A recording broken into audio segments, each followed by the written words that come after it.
आज हम बात करेंगे मेल्स होल के बारे में, जो एक रहस्यमय गुफा है। इसके बारे में कुछ लोगों का मानना है कि यह स्थान अनोखा है, जहां से असलियत में निकलने वाली चीजें समझ से परे होती। मेल्स होल के बारे में बहुत कम लोग जानते हैं, पर इस बात का पक्का यकीन है, जब आप लोग इसके बारे में जान लेंगे तो आप काफी अचंभित हो जाओगे। 1997 में एक इंसान आया जिसका नाम था मेल्स वाटर। उसने उस रेडियो शो के होस्ट में एक गड्ढे के बारे में बताया जो कि काफी मिस्टीरियस था। यह सीरियस इसलिए था क्योंकि यह गड्ढा बॉटमलेस था। ऐसा यहाँ के लोग भी ये मानते थे। 1993 में मिस्टर वाटर्स और उनकी वाइफ ने इस प्रॉपर्टी को खरीद लिया, केवल इसके रहस्य को जानने के लिए। उस टाइम है उतना पॉपुलर भी नहीं था। मेल और उनकी फैमिली भी इस होल को एक गार्बेज बिन की तरह यूज करने लगी। धीरे धीरे वो भी सोचने लगे, क्या ये होल सच में बॉटमलेस है?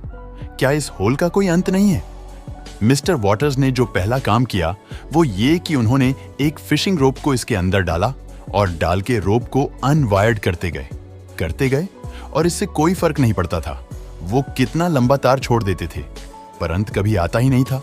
पर मिस्टर वाटर्स के हिसाब से वो इसके अंदर लगभग 24 किलोमीटर तक का वायर इसके अंदर डाले थे, पर तब भी इसका कोई अंत नहीं दिखा। इन्हें ये देख के मिस्टर वाटर्स को लगने लगा और उन्हें यकीन भी हो गया कि ये होल सच में सुपरनैचुरल है। वो ये भी नोटिस करते थे कि उनका कुत्ता इस होल से बहुत ज्यादा डरता था। कुत्ते नॉर्मली होल से डरते हैं, पर 10 मीटर दूर से भी अगर उस कुत्ते की नजर इस होल पर जाती थी तो वो कपकपाने लगता था, और अगर वो उसको सामने ले जाते थे पकड़कर सावधानी से भी, तो भी वो दौड़कर वापस घर की तरफ चला जाता था। असल में कुत्तों की ज्यादा सेंसेस होती है इन पैरानॉर्मल चीजों को डिटेक्ट करने की।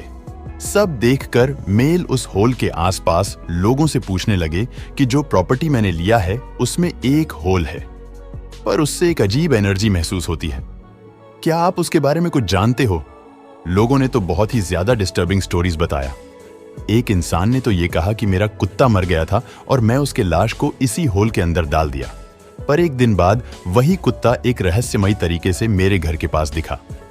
उससे जब ये पूछा गया कि तुम्हें कैसे पता कि ये कुत्ता तुम्हारा ही था, तो उसने कहा, मैंने जो ए लेटर का बेल्ट जो लगाया था अपने कुत्ते में, वो कुत्ता भी बिल्कुल वही बेल्ट पहना था और कलर और हाव भाव बिल्कुल मेरे कुत्ते की तरह ही था। मैं पूरी तरह से श्योर हूं कि वो मेरा ही कुत्ता है। इन्हीं सब अनुभवों के बाद मेल वाटर्स उस रेडियो शो में आए जिसके बारे में मैंने शुरुआत में बताया था। दोस्तों, वीडियो पसंद आता है तो लाइक और शेयर करें।